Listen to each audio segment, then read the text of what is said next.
English എക്സാമിന് full mark കിട്ടിയ ചരിത്രമില്ല. ഇത് നിങ്ങൾ ഇതിനു മുന്നേ ഒരുപാട് തവണ കേട്ടിട്ടുണ്ടാവും.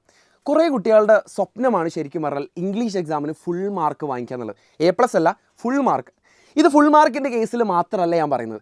നിങ്ങൾ പ്രതീക്ഷിക്കുന്ന മാർക്ക് കിട്ടാത്തൊരു സബ്ജക്റ്റാണ് ഇംഗ്ലീഷ്. അത് നിങ്ങൾ ഇനി എത്ര തലകുത്തി മറിഞ്ഞാലും എല്ലാ ഡിസ്കോഴ്സും ഗ്രാമറും ഫോർമാറ്റും ചാപ്റ്റർ സമ്മറിയും എല്ലാം പഠിച്ചു കഴിഞ്ഞാലും അവസാനം നമ്മൾ പ്രതീക്ഷിക്കുന്ന മാർക്ക് കിട്ടാത്തൊരു സബ്ജക്റ്റാണ് ഇംഗ്ലീഷ്. അതിൽ തന്നെ A+ വാങ്ങണം എന്നുള്ളതും ഫുൾ മാർക്ക് വാങ്ങണം എന്നുള്ളതും ഇംഗ്ലീഷിൽ മാത്രമല്ല എല്ലാ സബ്ജക്റ്റിലൂടെ ആയിട്ട് ഫുൾ മാർക്ക് വാങ്ങണം എന്നുള്ളതൊക്കെ സ്വപ്നം കാണുന്ന, അതിനുവേണ്ടി പണിയെടുക്കുന്ന കുറേ കുട്ടികളുണ്ട്. അവരുടെ വില്ലനാണ് ഇംഗ്ലീഷ്. നിങ്ങളുടെ സീനിയേഴ്സിനോട് ചോദിച്ചാൽ മനസ്സിലാവും, എത്ര പഠിച്ചാലും നമ്മൾ പ്രതീക്ഷിക്കുന്ന മാർക്ക് കിട്ടാത്തൊരു സബ്ജക്റ്റാണ്.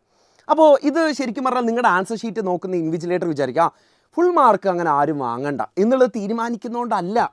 ഇവിടെയാണ് പിന്നീട് നമുക്ക് പിഴച്ചു വന്നത്. ഞാൻ എല്ലാ ലൈവ് സ്റ്റാർട്ട് ചെയ്യുമ്പോഴും നിങ്ങളോട് പറയാറുണ്ട്, 3 കാര്യങ്ങൾ ശ്രദ്ധിച്ചു കഴിഞ്ഞാൽ A+ അല്ലെങ്കിൽ ഫുൾ മാർക്ക് നിങ്ങൾക്ക് വാങ്ങാം. പക്ഷേ എന്നാലും അതിൽ ചെറിയ ചില കാര്യങ്ങളൂടെ നിങ്ങൾ ശ്രദ്ധിക്കണം. ആ 3 കാര്യങ്ങളിൽ ഒന്നാമത്തത് ചാപ്റ്റർ സമ്മറി ആയിരുന്നു. എല്ലാ ചാപ്റ്ററിൻ്റെയും ഷോർട്ട് സമ്മറി അല്ലെങ്കിൽ എക്സാം പോയിന്റുകളാണ് ഈ അവസാന നിമിഷത്തിൽ നിങ്ങൾ പഠിക്കേണ്ടത്. പക്ഷേ അതിലൊരു കാര്യം കൂടെ നിങ്ങൾ ശ്രദ്ധിക്കണം. ഇതത്രയും നിങ്ങൾ കാണാതെ പോയിട്ട് പഠിക്കുക മാത്രമല്ല ചെയ്തേണ്ടത്.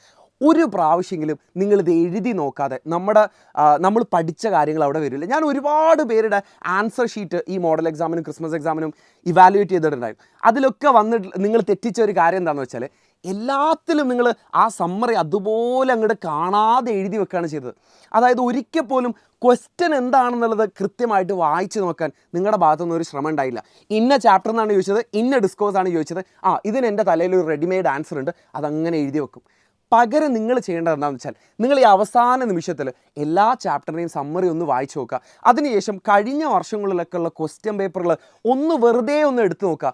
ആ ചോദ്യങ്ങളൊക്കെ ചെയ്യാൻ പറ്റുന്നുണ്ടോ എന്നുള്ളത് എഴുതി നോക്കുക. കാരണം ഇംഗ്ലീഷ് എന്ന് പറയുന്നത് ഒരു എഴുത്ത് പരീക്ഷയാണ്.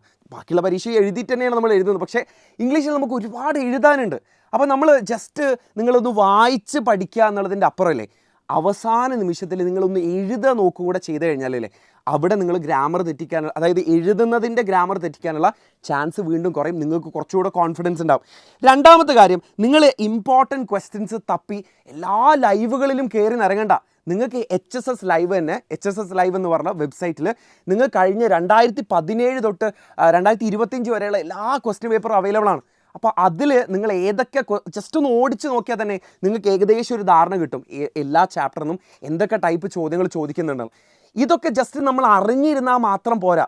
ഇതിൻ്റെ ഫോർമാറ്റ് നമുക്ക് ഉറപ്പാണോ, അല്ലെങ്കിൽ ഫോർമാറ്റ് നമുക്ക് അറിയാമോ, അല്ലെങ്കിൽ അത് എഴുതി നോക്കിയിട്ടുണ്ടോ എന്നുള്ളത് നിങ്ങളൊന്ന് ഉറപ്പ് വരുത്തണം. മൂന്നാമത്തെ കാര്യം ഗ്രാമറാണ്. അപ്പോൾ നിങ്ങൾ ഗ്രാമറിന് ഓവർ ടൈം സ്പെൻഡ് ചെയ്യണ്ടെന്നേ ഞാൻ പറയുള്ളൂ. കാരണം ഇതിൽ നിന്ന് ഒരു 10 മുതൽ 12 മാർക്കിന് വരെയാണ് നമ്മളോട് ചോദിക്കാറുള്ളത്. അതും റെപ്പിറ്റേറ്റീവായിട്ട് ഒരു 3-4 ടോപ്പിക്കിൽ നിന്ന് സ്ഥിരമായിട്ട് വരാറുണ്ട്. ഓക്കെ, സോ നമ്മൾ ഈ 3 കാര്യങ്ങളും പഠിക്കുന്ന സമയത്ത് ശ്രദ്ധിക്കേണ്ട കുറച്ച് കാര്യങ്ങൾ ഞാൻ പറഞ്ഞുതരാം. ഒന്ന്, ചാപ്റ്ററിൻ്റെ സമ്മറി പഠിക്കുന്നതിൻ്റെ കൂട്ടത്തിൽ തന്നെ അത് എഴുതി നോക്കും കൂടെ ചെയ്യുക. അപ്പോൾ നമുക്ക് ചോദ്യം കാണുന്ന സമയത്ത് തന്നെ പെട്ടെന്ന് ഉത്തരം എഴുതാൻ പറ്റും. 2, ഡിസ്കോഴ്സുകളുടെ ഫോർമാറ്റ് ഉറപ്പ് വരുത്തിയതിന് ശേഷം മാത്രം നിങ്ങൾ എക്സാം ഹോളിലേക്ക് പോയാൽ മതി. അവിടെ ഒരു ചെറിയൊരു കാര്യം കൂടെ നിങ്ങൾ ശ്രദ്ധിക്കണം. ഞാൻ പലർക്കും ഈ ഫോർമാറ്റും അതിൻ്റെ ടെംപ്ലേറ്റും കൊടുത്തിട്ടുണ്ടായിരുന്നു. അപ്പോൾ ടെംപ്ലേറ്റ് എന്ന് വെച്ചാൽ എന്താണെന്ന് നിങ്ങൾ മനസ്സിലാക്കണം. എൻ്റെ അടുത്ത് ഒരുപാട് കുട്ടികൾ ചോദിച്ചു, സാർ ഈ ടെംപ്ലേറ്റിൻ്റെ അവിടെ, ഈ ഡാഷിൻ്റെ അവിടെ എന്താണ് ഞാൻ ഫില്ല് ചെയ്യേണ്ടതെന്നുള്ളത്. മക്കൾ, ടെംപ്ലേറ്റ് എന്ന് വെച്ചാൽ ഏകദേശം എല്ലാ ക്വസ്റ്റ്യൻസിലും നമുക്ക് കൊടുക്കാൻ പറ്റുന്ന ചില സെൻറ്റൻസുകളാണ്. ഇപ്പോൾ ഫോർ എക്സാമ്പിൾ എല്ലാ ലെറ്ററിലും ഇല്ലേ, എല്ലാ ലെറ്ററിൻ്റെ തുടക്കത്തിൽ നമ്മൾ എന്ത് പറയും, I hope you are doing fine, നീ അവിടെ സുഖമായിട്ടിരിക്കുന്നു എന്ന് ഞാൻ വിചാരിക്കുന്നു എന്നുള്ളതിൻ്റെ അർത്ഥം ആ ടെംപ്ലേറ്റ് അല്ല നമ്മൾ ഉത്തരമായിട്ട് എഴുതേണ്ടത്. ആ ചോദ്യം വായിച്ച് മനസ്സിലാക്കി അത് ഏത് ചാപ്റ്റർ എന്നാണെന്ന് മനസ്സിലാക്കി ആ ചാപ്റ്ററിൻ്റെ ഉള്ളടക്കം കൂടെ ചേർത്തിട്ടാണ് നമ്മൾ ഈ ടെംപ്ലേറ്റിൻ്റെ ഉള്ളിൽ ഫില്ല് ചെയ്യേണ്ടത്. ആ ബ്ലാങ്ക് സ്പേസ് നമ്മൾ ചോദ്യത്തിനനുസരിച്ചിട്ടാണ് ഫില്ല് ചെയ്യേണ്ടത്. അപ്പോൾ ഇങ്ങനെ ഒരുപാട് ചോദ്യങ്ങൾ വന്നുകൊണ്ടാണ് ഞാൻ ജസ്റ്റ് അതൊന്ന് പറഞ്ഞത്.